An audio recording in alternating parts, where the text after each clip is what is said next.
What are we going to get into today? Well, today what we're going to do, and I made this many a time, but today what we're going to make is a base for flavored moonshine. This is just going to be a cornshine. Some people just call it cornshine. Some people call it moonshine. I just call it deliciousness. Okay, so what we got to do, like I said, we're going to make a base for our post-flavored moonshines, okay? And I got some upcoming projects that I want to do, and I need some. We might just sip a little of this by itself, you know, what can I say? But first things first, welcome to Stillworks and Brewing. My name is Randy, and this is a channel that's all about home distillation and brewing. All right, well, let me get some of the homework out of the way.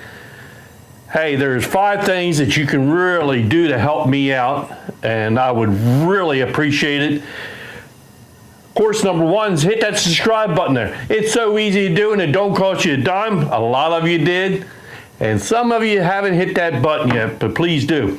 And you might as well hit that notification bell so you get notified when we come out with a new video.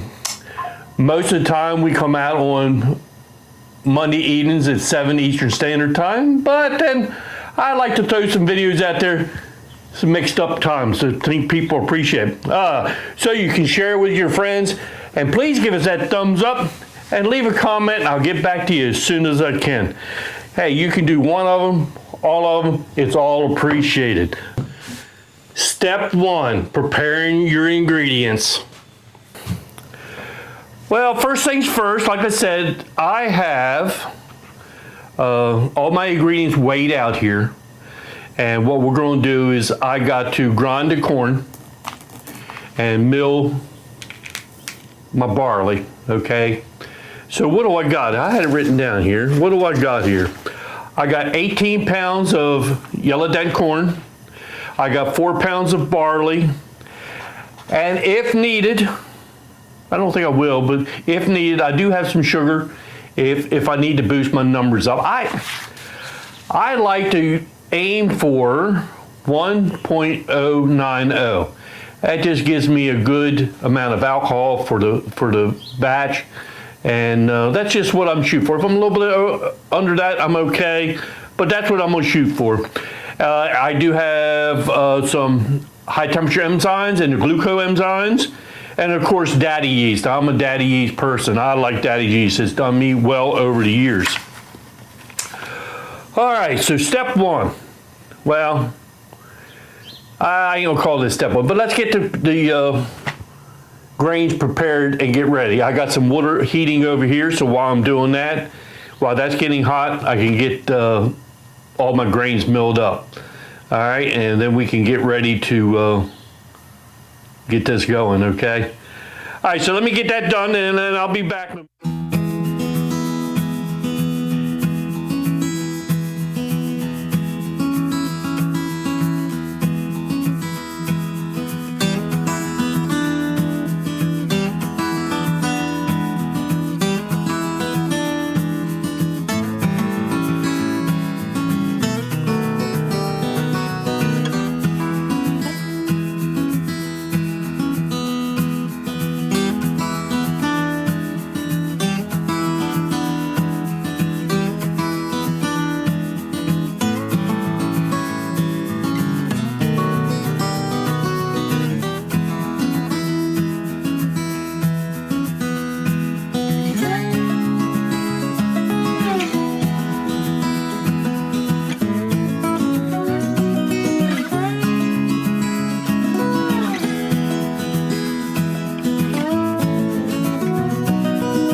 Okay, let me back up a little bit. Step 1 is preparing your ingredients. Number one, you want to weigh all your ingredients out, get them all done. You want to grind your corn and mill your barley. And a word on the corn, basically what the corn is, we want to get to that white inside of the corn. The shell really don't do as much good to get sugar out. That starch is that white part on the inside. But I will say that I've done it many times in the past. You roast that corn whole, and the shell will put off a flavor. I always like to compare it to popcorn. It tastes fantastic. It makes some damn good bourbon too. In this case, we're not doing that. I'm getting ready to sneeze from all the dust. Okay, like I said, you prepare your ingredients, weigh your products out or your grains out, take care of them the way you got to. The barley, all I want to do is crack it open, okay, and to release the starch and the enzymes that reside in that malted barley. Okay, so that is step number one. All right, and now we're gonna get ready. I got some water boiling, or getting ready to boil over here. So we're gonna get ready to go to step number two. So step two, cooking your corn. I do have boiling water in my brew pot here. I put my mash basket in, and now I'm gonna pump over 3 or 4 gallons of boiling water. And then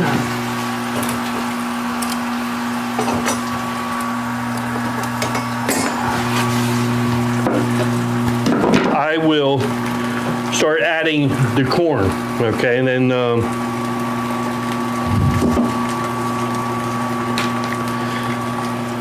so while that's pumping over, step two, cooking your corn, okay? So what we need to do is we need to hydronize, gelatinize, basically cook the corn. We want to get that starches released out of that hard shell. That's one reason why we crack it open. And then we want to get that starch out of that shell. So how are we going to do that? Well, I got boiling water.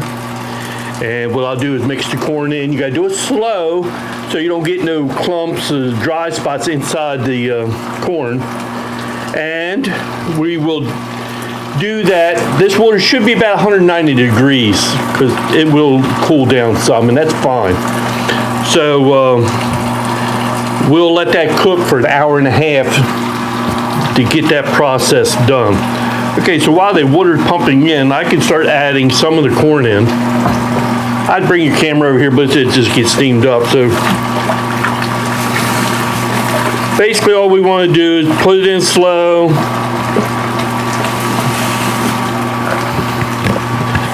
So that make sure it's all nice and wet.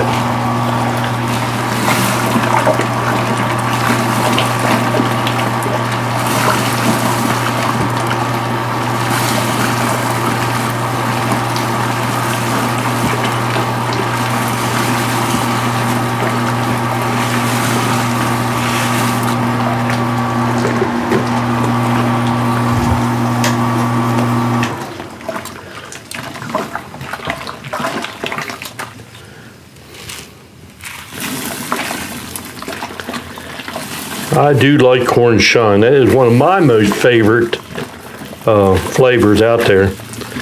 And I do like to make flavored, post-flavored moonshines.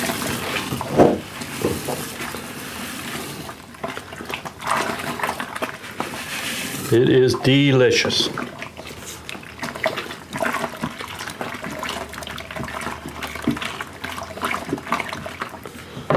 Whew, a lot of stirring now.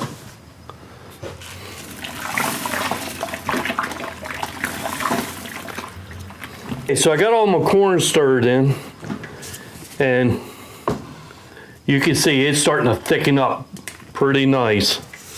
All right, so what I want to do now is I want to check my temperature right in the middle.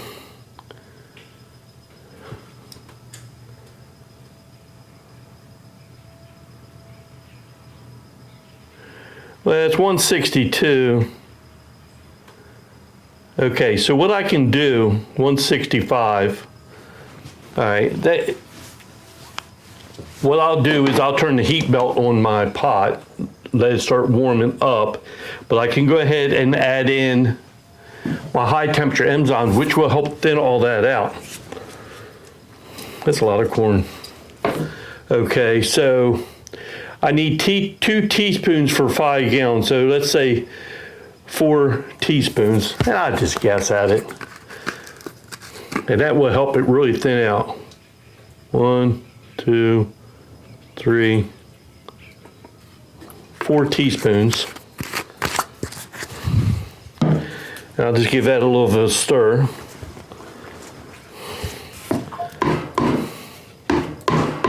Okay, I will put a lid on it.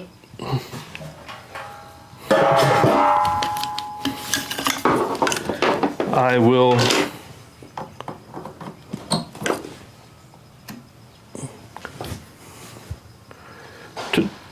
turn my belt on. And what I'll do is I'm gonna put some blankets on this to help insulate a little bit, and then I will set my timer for an hour and a half. And we'll let it do its thing, okay? So, step 3, converting your starches into sugars. Okay, it's been the hour and a half. About a half hour ago, I did shut the heat off, the heat band off, because I was wanting to let it cool down a little bit. So we're ready. It's nice and loose. All right. Okay, so now we are ready to do the conversion. This be step 3. And what we wanted is between 143 and about 158 degrees. We've already added in our high temperature enzyme, so that helps start doing all get an early start on the conversion. And what it is time now is we're going to add our barley, and that should finish off converting all them starches to sugar. Okay, so but it's already the high temperature enzyme's already got that started. Okay, now the barley, it add a little bit of sugar. It will help with flavor, and it will it will add some points to our thing. All right. Okay, so let's start adding that in, and this is basically the same way. We just want to add a little bit at a time. Stir it in.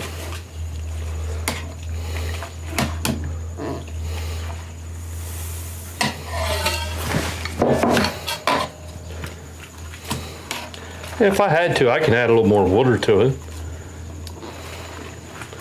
Remember, this all gets sparged out, so I think I will add just a little bit of water.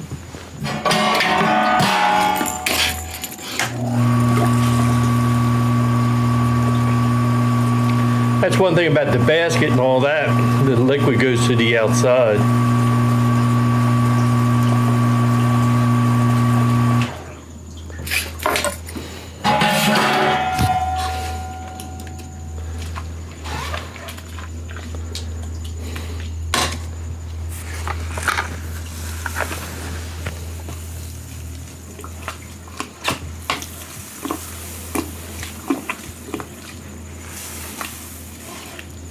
Yeah, like I said before, we just don't want no dough balls.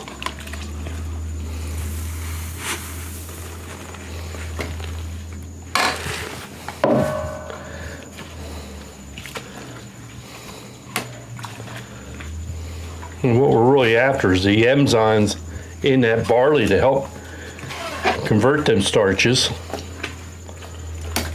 I mean, that's the name of the game. We want all the to convert the starches over into sugars, what we need to make alcohol, right? Get down there deep.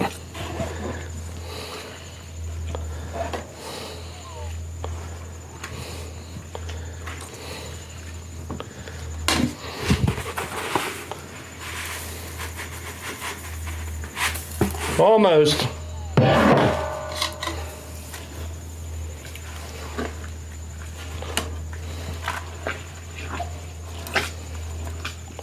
A lot of liquid too. Okay, almost.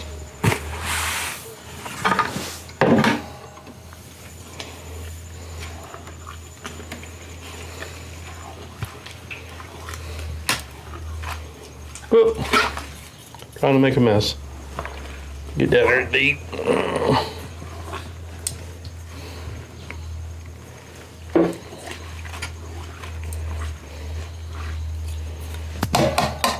All right, now what I want to do is check my temperature.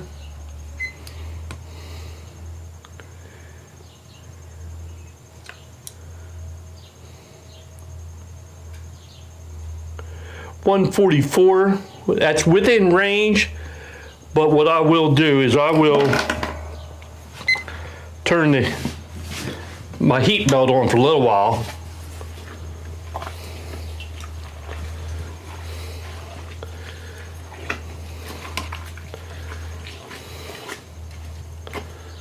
All right, I mean, it's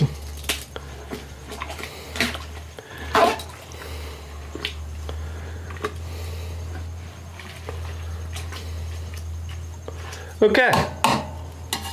What we'll do, we're going to set the timer for an hour and a half, and then we'll come back, and then we'll do an iodine test on it. And we'll do an iodine test on it, and then we should be able to move to the next step. All right, so we'll see you in an hour and a half. Let's try to do a iodine test. So we just want to take some of the liquid off the top, and then put a drop or so of iodine in that liquid. And what if it is starch present, it'll turn black. If there's no starch present, it will once you shake it, it pretty much goes back to the original color. Okay, so the conversion has taken place. All right, so now we can move to, let me get rid of this stuff. Okay, so now we can move to the next step. Step number 4 is sparging. Okay, so what are we going to do? What we want to do is we want to get that sugary, is that a word? Liquid into our fermenter. Okay, so let me get set up and I'll be right back. What step are we on? Step 4, sparging. So all we're going to do is we're going to drain our mash tun out into our fermenter. And then once it's done draining, we'll put some water over top all the grain and wash them out again until we collect about 6 gallons into this fermenter.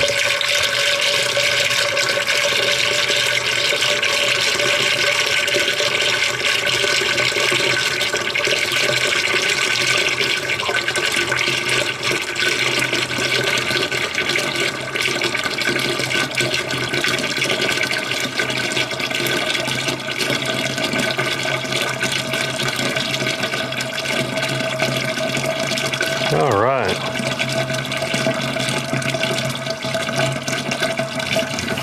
Nice sugar, how do you say that? Sweet liquid.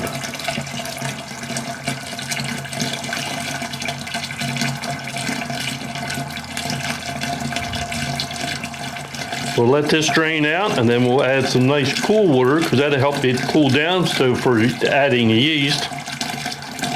So we're done sparging. Let's see what our starting gravity is. I'm not quite sure.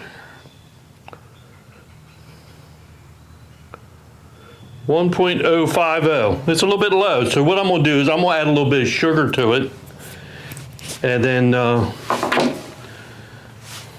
before I do that,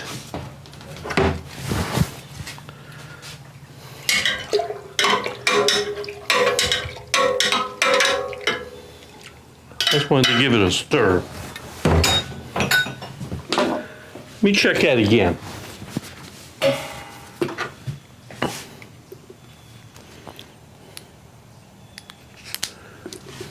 Okay, let's try this again.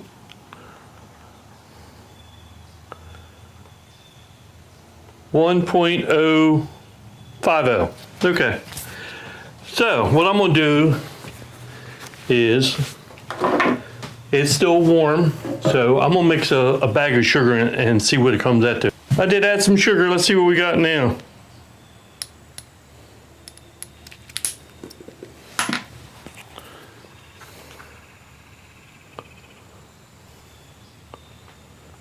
.080. I can live with that. 1.080. I can live with that. Okay. Let me check temperature.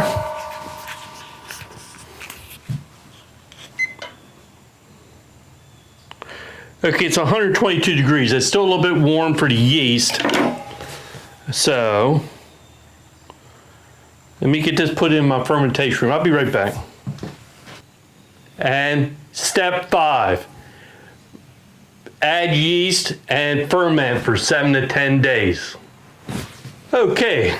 So I got the fermenter in my fermentation room. I gotta let it cool down. So step 5 is let it cool down to below 90 degrees.